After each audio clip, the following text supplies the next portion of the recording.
Hello बच्चों, कैसे हो आप लोग। मुझे उम्मीद है आप लोग बहुत अच्छे होंगे और पढ़ाई तो बिल्कुल तुम्हारी छमाछम चल रही होगी, है ना। आज हम लोग पुष्पी पादपों में लैंगिक जनन हम लोगों ने देख लिया था, परागकण कैसे बनता है निकलता है, ठीक है। तो अब हम लोग थोड़ा सा पिछला रिकॉल करेंगे और हम ये समझेंगे कि जब हमको लघु बीजाणु बन रहे थे, माइक्रोस्पोर बन रहे थे, एक बहुत इम्पोर्टेंट सा टॉपिक मैंने देखा जो 2013, 14, 16, 18 में पूछा गया है, ठीक है। वो टॉपिक मैं आपको पढ़ाना चाहता हूँ और मुझे पता है कि मैं उस टॉपिक से आगे निकल गया हूँ, लेकिन मैं रोक करके मैं उस टॉपिक को पढ़ाना चाहता हूँ। हमें पता है कि जो लघु बीजाणु जनन हो रहा था, क्या हो रहा था, तो लघु बीजाणु जनन हो रहा था। तो हमने देखा था कि लघु बीजाणु जनन के अंदर प्रप्रसु कोशिका होती है जिसके अंदर समसूत्री विभाजन होता है। प्रप्रसु कोशिका होती है जिसके अंदर क्या होता है, तो जिसके अंदर समसूत्री विभाजन होता है। जब समसूत्री विभाजन होता है तो दो कोशिकाओं का निर्माण होता है। पहली कोशिका को बोलते हैं प्राथमिक भित्ति कोशिका और दूसरी कोशिका को बोलते हैं, पहली को बोलते हैं प्राथमिक भित्ति कोशिका और दूसरी कोशिका को बोलते हैं प्राथमिक बीजाणु जनन या पुम बीजाणु जनन कोशिका, ठीक है। प्राथमिक पुम बीजाणु जनन कोशिका आप लोग लिख सकते हैं मेरे साथ ही, ठीक है। इतना देखा। अब हम लोगों ने ये भी देखा है कि इसमें प्राथमिक भित्ति कोशिका में तीन स्तर बने थे, ठीक है। पहले को बोला था हमने एंडोथीसियम, ठीक है, अंतः परत, फिर मिडिल लेयर, बताओ, और फिर टेपिटम। पिछला रिकॉल भी कर लो आप लोग, है ना, पिछला रिकॉल कर लो, देखो कितना हद तक तुम्हें याद है। बना था ना, एंडोथीसियम, मिडिल लेयर और टेपिटम, बताओ बना था कि नहीं बना था, ठीक है, क्लियर है। चलो, जो प्राथमिक पुंज बीजाणु कोशिका है इसके अंदर जो लघु, ठीक है, इसके अंदर समसूत्री विभाजन होता है, समसूत्री विभाजन यहां पर, ठीक है, समसूत्री विभाजन होता है तो लघु बीजाणु मात्र कोशिका का निर्माण होता है। किसका निर्माण होता है यहां पर, तो लघु बीजाणु मात्र कोशिका का निर्माण होता है, पिछली वीडियो में मैंने बताया था, ठीक है। और लघु बीजाणु मात्र कोशिका के अंदर क्या होता है, तो इसके अंदर अर्धसूत्री विभाजन होता है। और जब अर्धसूत्री विभाजन होता है, हमको पता है लघु बीजाणु मात्र कोशिका 2n होती है और अर्धसूत्री विभाजन के दौरान हमको 4 माइक्रोस्पोर मिलते हैं, हमको 4 लघु बीजाणु मिलते हैं। और ये लघु बीजाणु क्या होते हैं, तो ये हैप्लॉइड होते हैं। क्या होते हैं, ये हैप्लॉइड होते हैं। इनको हम लोग लघु बीजाणु चतुस्क भी बोलते हैं। क्या बोलते हैं, लघु बीजाणु चतुस्क, माइक्रोस्पोर टेट्राड, लघु बीजाणु चतुस्क, इंग्लिश में लिख लो माइक्रोस्पोर टेट्राड, ठीक है, लघु बीजाणु चतुस्क को बोलते हैं। अब ये जो लघु बीजाणु चतुस्क है ना, ये कई एंगल पर ये व्यवस्थित होता है, ठीक है। ये किस किस एंगल पर किस प्रकार से ये व्यवस्थित होता है, जैसे देखो अभी एक ऐसा स्ट्रक्चर है, अभी ये चतुस्क ऐसे सेट हो जाएगा, अभी ये चतुस्क ऐसे सेट हो जाएगा, 1 कोशिका, 2 कोशिका, 3 कोशिका, 4 कोशिका, ऐसे। तो हमको ये चतुस्क की देखना है कि चतुस्क किस प्रकार से विन्यासित होता है, चतुस्क किस प्रकार से अपने आप को रिप्रेजेंट करता है ना। विभिन्न प्रकार के चतुस्क, ठीक है, विभिन्न प्रकार के चतुस्क किस प्रकार के विन्यासित होता है, इसको हम लोग देखेंगे ये चीज को, ठीक है। तो इतना पता है आपको, ये तो मैं रिकॉल करवा दिया था आपका, ठीक है। अब मिटा करके मैं आपको आपके टॉपिक की तरफ ले चलता हूं, ठीक है। चलिए, आपका टॉपिक है, आप हेडिंग करेंगे आवृत बीजी पौधों में लघु बीजाणु चतुस्क। क्या हेडिंग करेंगे, आवृत बीजी पौधों में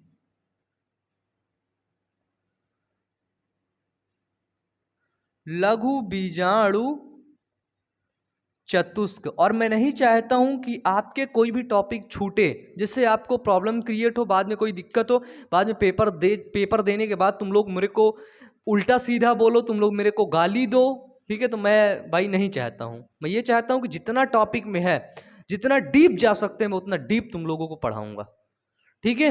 और बिल्कुल एक एक टॉपिक आपको समझ में आएगा, परेशान होने की कोई भी जरूरत नहीं है। हमको पता है कि अर्धसूत्री विभाजन से कितनी कोशिकाओं का निर्माण बनता है। यहाँ पे चतुष्क में, सूक्ष्म लघु बीजाणु चतुष्क में अर्धसूत्री विभाजन द्वारा 4 कोशिकाओं का निर्माण होता है। 4 लघु बीजाणु या फिर 4 गुरु बीजाणु बनते हैं। तो आप इसमें लिख सकते हैं कि अर्धसूत्री विभाजन के दौरान 4 कोशिकाएं जो 4 लघु बीजाणु या गुरु बीजाणु का निर्माण करते हैं या बनता है, ये विभिन्न प्रकार के चतुष्क टेट्राड में विन्यासित हो जाते हैं, ठीक है।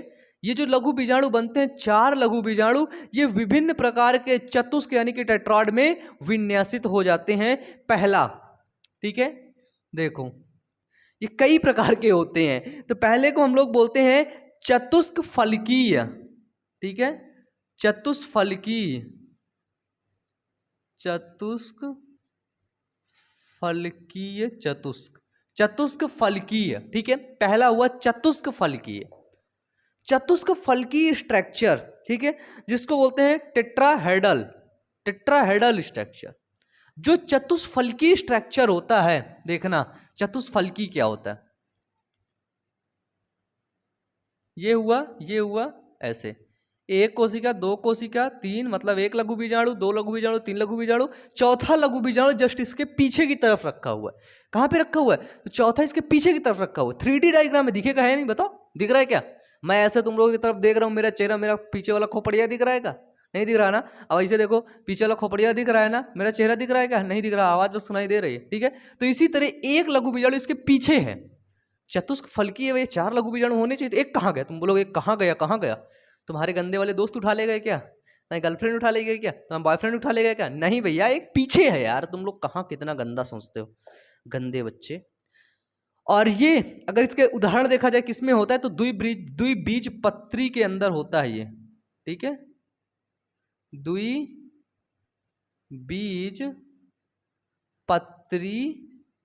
पौधे के अंदर ये होता है, ठीक है। ऐसी संरचना पाई जाती है। मतलब जब लघु बीजाणु मात्र कोशिका में अर्धसूत्री विभाजन होता है तो ऐसा स्ट्रक्चर बन के निकलता है, ठीक है भैया। इसके बाद आता है समद्विपार्श्विक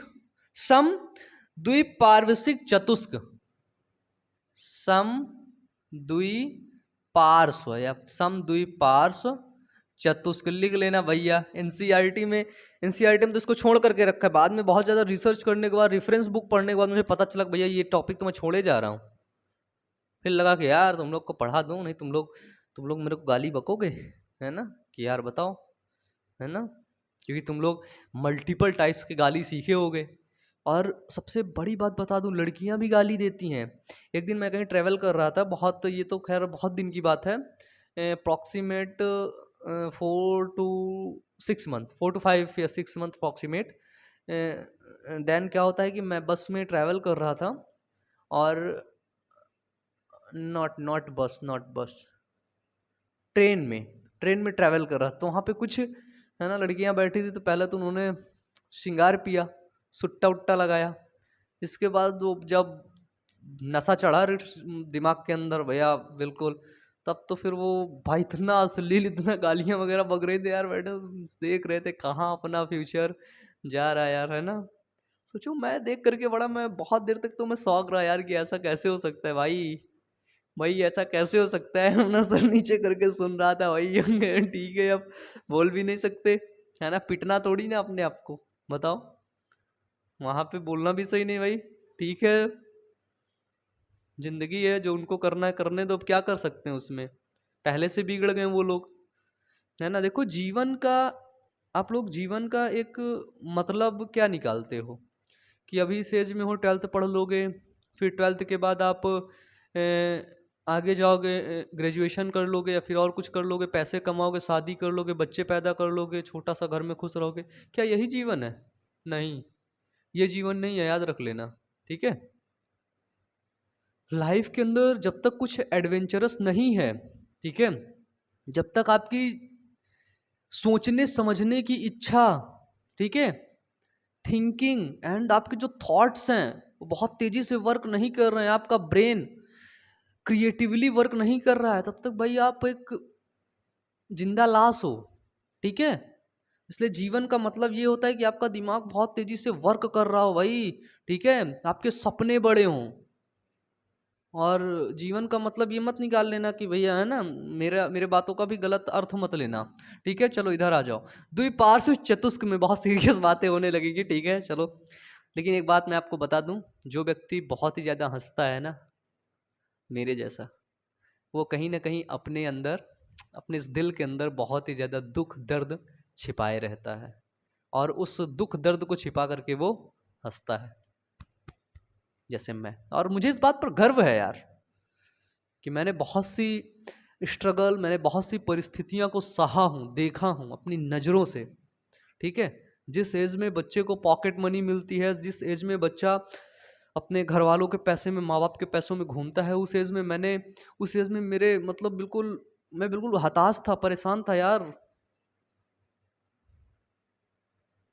ठीक है, कभी मैं बात करूंगा। जो चतुष्क फल की, सॉरी, सम द्विपार्श्व चतुष्क होते हैं ना, वो एक बीज पत्री, ठीक है, एक बीज पत्री पौधे के अंदर देखने को मिलते हैं। ठीक है, इस सम द्विपार्श्व चतुष्क के अंदर लघु बीजाणु मात्र कोशिका कैसे चतुष्क निकालेगी, तो ये सम द्विपार्श्व चतुष्क, बस ऐसे करके निकाल देगी। तो इसका स्ट्रक्चर ये होगा। ठीक है, चलिए तीसरा नंबर देखिए। तीसरा नंबर आता है क्रासिक चतुष्क। ठीक है, क्या आता है, तो क्रासित चतुष्क। क्रासित चतुष्क का मतलब क्रॉस कर रहा, कितने पे क्रॉस कर रहा हो, तो वो 90 डिग्री पर क्रॉस करता है। क्रासित चतुष्क के अंदर क्या होता है, तो वो 90 डिग्री, ये देखो ऊपर वाला कितने डिग्री पर क्रॉस कर रहा है बताइए, तो ऊपर वाला 90 डिग्री पर क्रॉस कर रहा है। ठीक है, तो एक स्ट्रक्चर इसके जस्ट पीछे साइड है, तो ये जो क्रॉस कर रहा है इसको बोलते हैं क्रासित चतुष्क, जो 90 डिग्री पर ये क्रॉस कर रहा हो। ठीक है, और ये होता किस में है, अगर इसका एग्जाम्पल देखा जाए, ठीक है, क्रासित चतुष्क का यदि एग्जाम्पल देखा जाए तो उसको बोलते हैं मैग्नोलिया। क्या बोलते हैं, मैग्नोलिया। ठीक है, उसको बाबू बोलते हैं मैग्नोलिया। ठीक सर, आगे चलें। देखो जो क्रासित चतुष्क है, अभी मैं इसको आपको बता दूंगा और अभी मैं लिखवा भी दूंगा, इसमें जो भी एनसीईआरटी ने लिख रखा है, मेंशन करके रखो, उसको मैं लिखवा भी लूंगा। चौथा नंबर आइए, ये जो लघु बीजाणु चतुष्क है ना, ये 5 भागों में बढ़ते हैं। ठीक है, 5 इनका विन्यास होता है।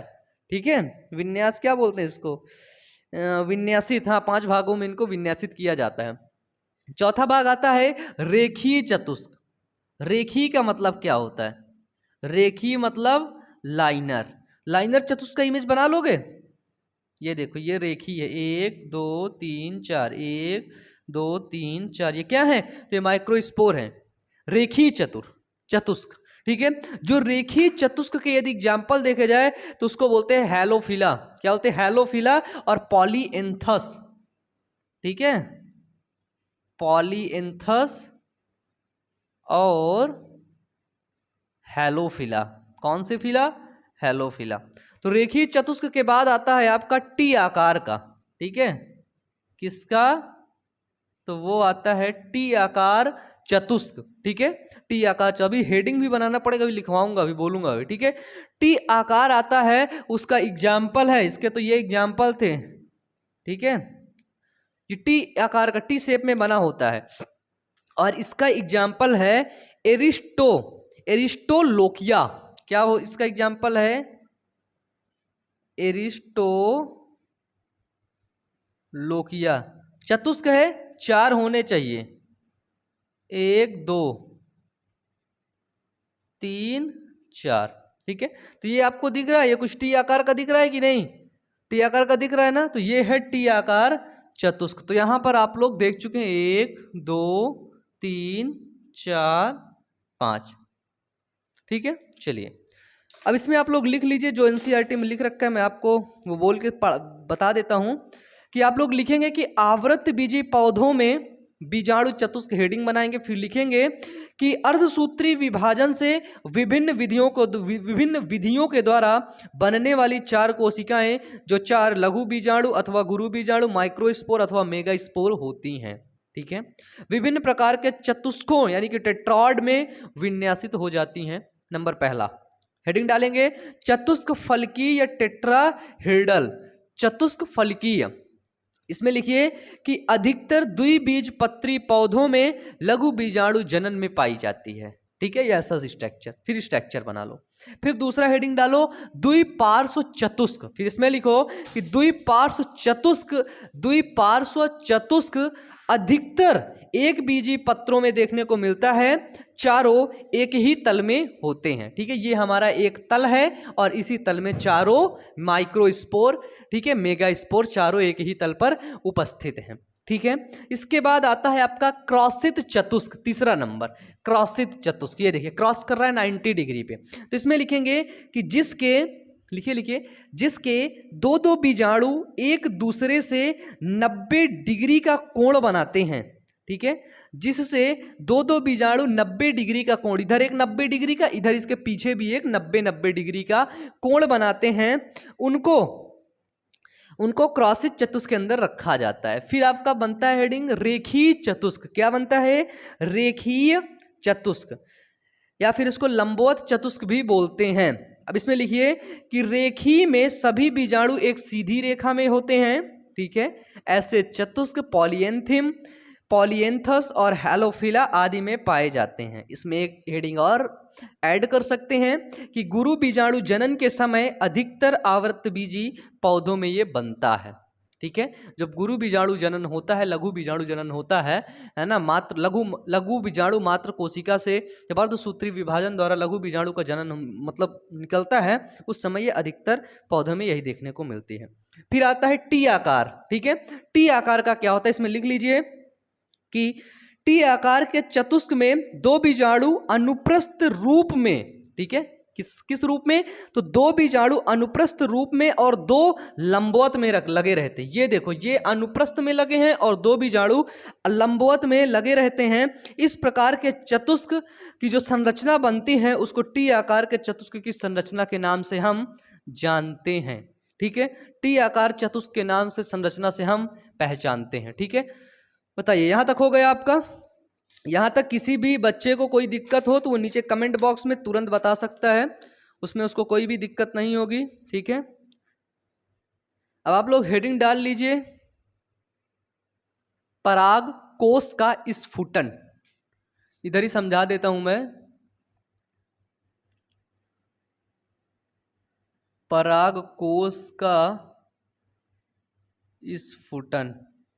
ठीक है, इसको मिटा देता हूं, नहीं तो फिर लिखना पड़ जाएगा तो फिर दिक्कत करेगा। तो मे भी आप लोग लिख लो। ठीक है, जल्दी से लिख लो, फिर मैं मिटा दूं 1 2 3। चलिए, तुम लोग लिख लिए होगे।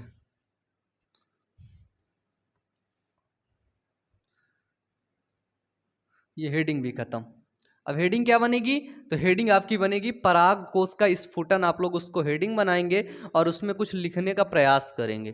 ठीक है, लिखना उसमें क्या है, उसमें लिख लीजिए कि पराग कोश के परिपक्व होने के बाद, ठीक है, हेडिंग बनती। देखो सबसे पहले बनाते हैं इसका कुछ चित्र वगैरह। ठीक है,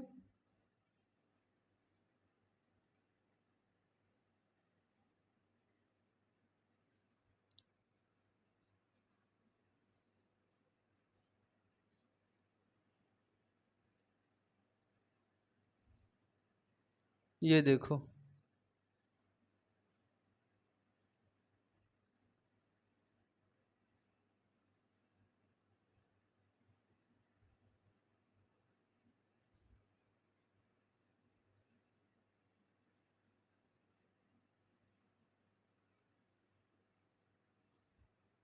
हमको पता है कि पराग कोश आप लोग देखे हों तो ऐसे करके बंद रहता है। ठीक है, तो एक धारी निकली होती है। इस धारी को मैंने आपको बताया था, इस धारी को बोलते हैं स्टोमियम। ठीक है, ये जो रेखा निकली है इसको बोलते हैं स्टोमियम। ठीक है, और इसी स्टोमियम, यही स्टोमियम फटता है तब जाकर के परागकोश परागकण बाहर निकलते हैं इस परागकोश से। ठीक है, चलिए स्टोमियम हमको पता चल गया।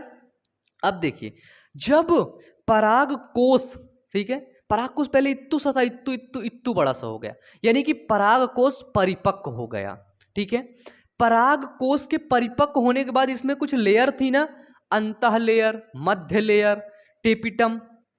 तो परागकोश के परिपक्व होने के बाद मध्य स्तर व टेपिटम नष्ट हो जाते हैं। ठीक है, जब परागकोश परिपक्व होता है, इसमें लिख लेना, परागकोश जब परिपक्व होता है तो अंतःपरत और टेपिटम नष्ट हो जाते हैं। ठीक है, और नष्ट होकर के वो जाते कहाँ हैं, तो वो परागकण को खाना वाना बनाने के लिए वो मतलब तैयार होते रहते हैं। ठीक है, वहां पे वो चले जाते खाना वाना देने के लिए। ठीक है, नष्ट हो जाते हैं। अब क्या बचता है हमारे पास, अब ये स्टोमियम एक पतली सी बिल्कुल लेयर बचती है, और हमारे पास बचता है बाह्य स्तर और अंतः स्तर। ठीक है, सॉरी ये मध्य परत है। ठीक है, मध्य परत और टेपिटम नष्ट होते हैं। ठीक है, मध्य परत। अब हमारे पास बचता है बाह्य स्तर और बचता है हमारे पास अंतः स्तर। तो हमने देखा कि जो बाह्य स्तर है तो वो तो है ही है भैया, बाहर एक कवर तो चढ़ा ही रहेगा, लेकिन जब ये नष्ट हुआ मध्य परत टेपिटम, सबसे पहले हमने देखा कि ये देखो ये बाह्य परत है, फिर हमने देखा ये अंतः परत है, फिर हमने देखा ये मध्य परत है, फिर हमने देखा ये टेपिटम है। तो ये दोनों तो नष्ट हो गई, मध्य परत और टेपिटम। अब हमारे पास बचती है एक बाह्य परत, एक अंतः परत। तो जो अंतः परत होती है ना, अंतः परत की जो कोशिकाएं होती हैं ना, वो जल हानि करके सिकुड़ जाती हैं। ठीक है, अंतः परत की कोशिकाएं क्या करती हैं, जल की हानि कर देती हैं, इनके पास जो जल रहता है उसको हटा देती हैं। ठीक है, जल हानि करके सिकुड़ जाती हैं। ठीक है, जब ये अंतः कोशिकाएं जल हानि करके सिकुड़ती हैं, तब जो बाह्य स्तर है,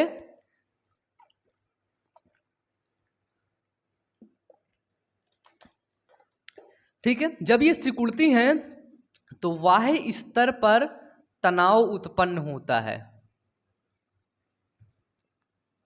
बाह्य स्तर पर तनाव उत्पन्न होता है जिससे परागकोश फट जाता है।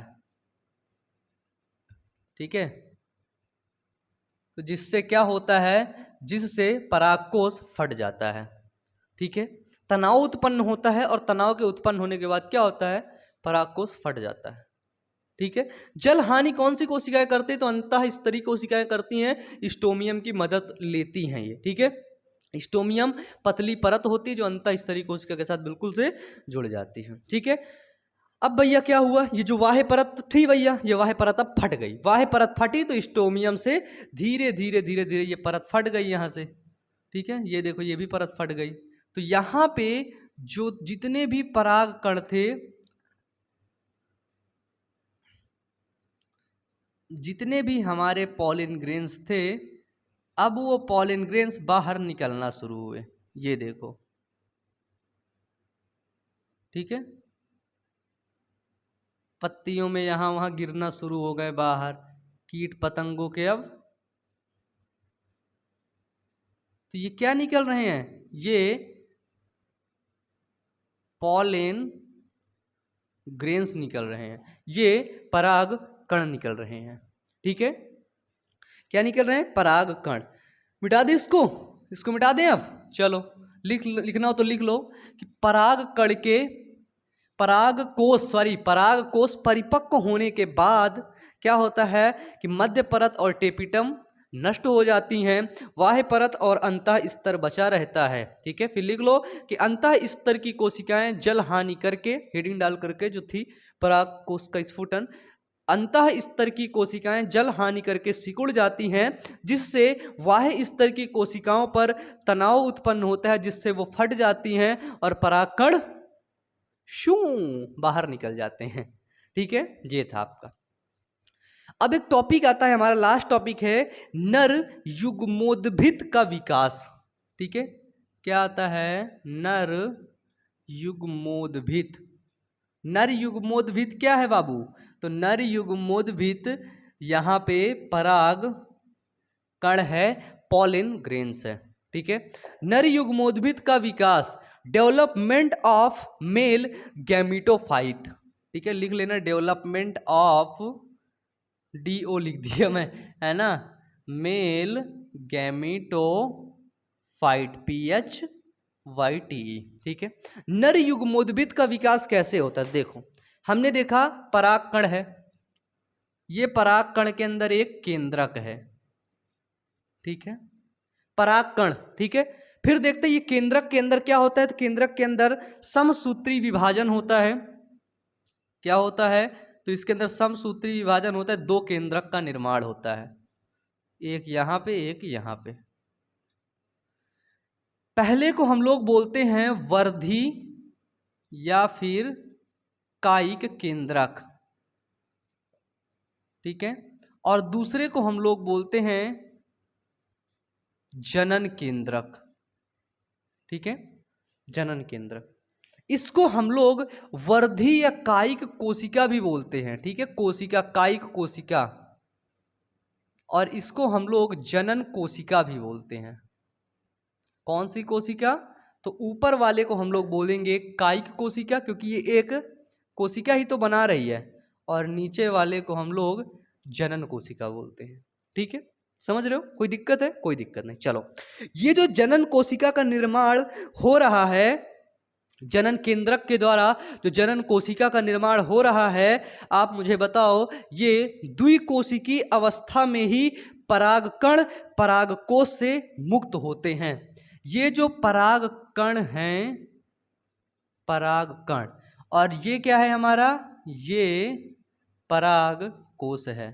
ठीक है, तो जो परागकण होते हैं वो द्विकोशिकी अवस्था में ही, याद रखना, लिख लेना, main important point, very important point, सबसे ज्यादा इंपॉर्टेंट पॉइंट, द्विकोशिकी अवस्था में ही पराग कण परागकोश से बाहर निकलते हैं। जब ये अवस्था, ये स्ट्रक्चर बन जाती है, तभी पॉलिन ग्रेन्स क्या होते हैं? तभी पॉलिन ग्रेन्स पॉलिन सैक से या फिर एंथर से बाहर निकलते हैं। ठीक है, कंफर्म है? यहां तक कंफर्म है? किसी भी बच्चे को कोई दिक्कत नहीं। अब ये जो पॉलिन ग्रेन्स है, अब ये जो परागकण है, ये परागकण कहाँ जाएगा? तो ये परागकण जाएगा वर्तिकाग्र में। वर्तिकाग्र का स्ट्रक्चर बना लेते हैं हम लोग। ये देखो, थोड़ा सा बड़ा बनाते हैं।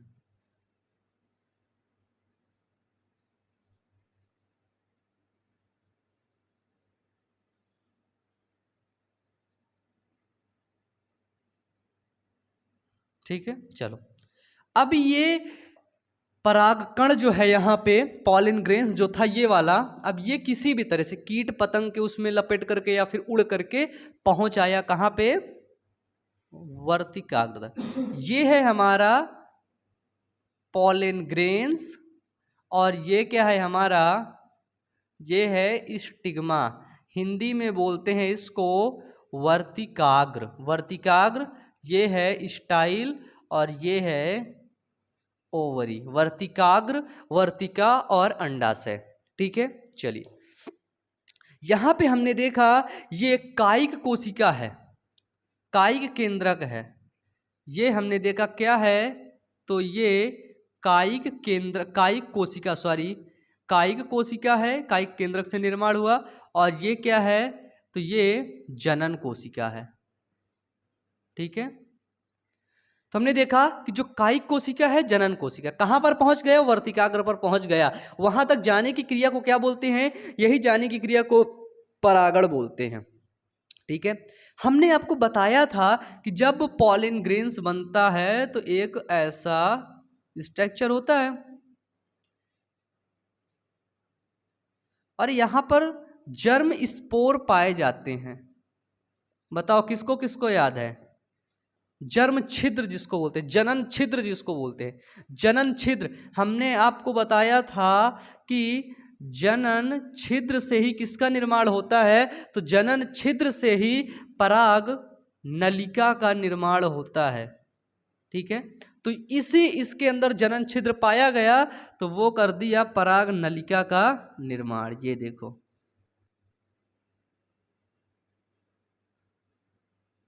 ये ले आया, पराग नलिका का निर्माण हो गया। अब इसके अंदर जो जेनेटिक मटेरियल है, इसके अंदर जो अनुवांशिक पदार्थ है वो बाहर आएगा। तो सबसे पहले कायिक कोशिका इस केंद्रक से, मतलब इस पराग नलिका से अंदर आएगी। कौन आएगी? सबसे पहले कायिक कोशिका। तो ये आ गई आपकी जैसे कायिक कोशिका। कायिक कोशिका समझ लो जैसे डीएम होते हैं ना, डिस्ट्रिक्ट मजिस्ट्रेट, जब वो चलते हैं तो उनके पहले एक गाड़ी और चलती पुलिस वालों की। ठीक है, तो इसी तरह ये पुलिस की गाड़ी ये चल रही है। अब बीच में डिस्ट्रिक्ट मजिस्ट्रेट आएगा, और मजिस्ट्रेट कौन है? वो है जनन कोशिका। जब ये जनन कोशिका इस पराग नलिका के अंदर आएगी तो ये जनन कोशिका, याद रखना, ये जनन कोशिका समसूत्री, तुरंत ये जनन कोशिका समसूत्री विभाजन कर लेगी। और जब ये जनन कोशिका समसूत्री विभाजन करेगी तब ये दो नर युग्मक का निर्माण कर लेगी। कितने नर युग्मक का निर्माण कर लेगी? तो ये 2 नर युग्मक का निर्माण कर लेगी। ठीक है, और 2 नर युग्मक निर्माण करके अब ये ओव्यूल के अंदर पहुंचेंगे। ये क्या है? ये पुष्प का मादा जनन अंग है, जिसको हम लोग बोलते हैं क्या? गाइनोसियम। ठीक है, पिस्टिल के नाम से भी जानते हैं। ठीक है, तो इसको हम लोग अब कब पढ़ेंगे? इसको हम लोग अब नेक्स्ट क्लास में पढ़ेंगे। और नेक्स्ट क्लास में हम लोग अब मादा जनन तंत्र के बारे में, मादा जनन अंग के बारे में पूरा देखेंगे, पूरा कवर करेंगे। ठीक है, तो मुझे उम्मीद है ये सारी चीज़ें आपको समझ आई होंगी और आप लोग अच्छे से रहिएगा। ठीक है, और देखिए पढ़ाई के साथ साथ आप कुछ अपने जीवन के जो महत्व है ना, लाइफ की जो इम्पोर्टेंस है ना, आखिरकार आप क्यों जी रहे हो, इसको भी थोड़ा सा समझते चलिएगा। ठीक है, थोड़ा सा स्पिरिचुअलिटी की तरफ थोड़ा सा ध्यान दीजिए। ठीक है, थोड़ा सा अपने जो आपके ग्रंथ हैं उनको पढ़िए, साहित्यिक ग्रंथ, पौराणिक जो ग्रंथ हैं, ठीक है, उनको पढ़िए। बाइबल है, कुरान है, ठीक है, श्रीमद् भगवत गीता है, रामायण है, महाभारत है, उन पर थोड़ा सा फोकस करिए, पढ़िए। ठीक है, जो जिस धर्म से बिलोंग करते हैं वो अपने धर्म की धार्मिक पुस्तक पढ़ सकते हैं। और यदि आपको, ठीक है, ये चीजें, तो इससे पता है क्या होगा? आप कहेंगे भैया आप इसे पढ़ने के लिए क्यों कह रहे हैं? देखिए इससे एक आपके अच्छे व्यक्तित्व का विकास होगा। ठीक है, अच्छे मानसिकता वाले व्यक्तित्व का विकास होगा। और मैं यही चाहता हूं कि मेरे से पढ़ने वाला लड़का, बायोमन पॉइंट से जुड़ने वाला लड़का, वो एक अच्छा व्यक्तित्व का विकास हो उसका, अब वो अच्छा व्यक्ति बने। मैं ये नहीं चाहता हूं कि वो बायोलॉजी पढ़ के 12th पास हो जाए, निकल जाए, खत्म, मेरी रिस्पॉन्सिबिलिटी खत्म। नहीं भाई, खत्म नहीं है। ठीक है, मेन मकसद पढ़ाना नहीं है, मेन मकसद उसके जो जीवन में जो एक वैल्यू ऐड कर देना है। ठीक है, उसके जो वो जीवन क्यों जी रहा है उस पर उसकी रियलिटी बताना है।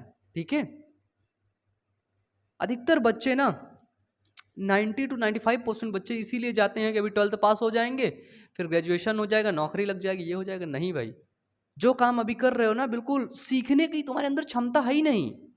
तुम सोच रहे हो बस किसी तरह से भगवान पास करा दे। भाई किसी तरह से तो पास करना मैटर नहीं करता है। ठीक है, पास तो बिना पढ़ने वाले लोग भी पास हो जाएंगे।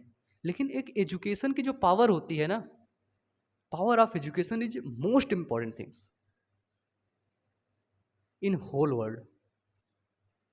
ठीक है, इसी बात पर एक BR अम्बेडकर, बाबा साहब अम्बेडकर का एक कोट है कि शिक्षा वह शेरनी का दूध है जो पिएगा वही दहाड़ेगा।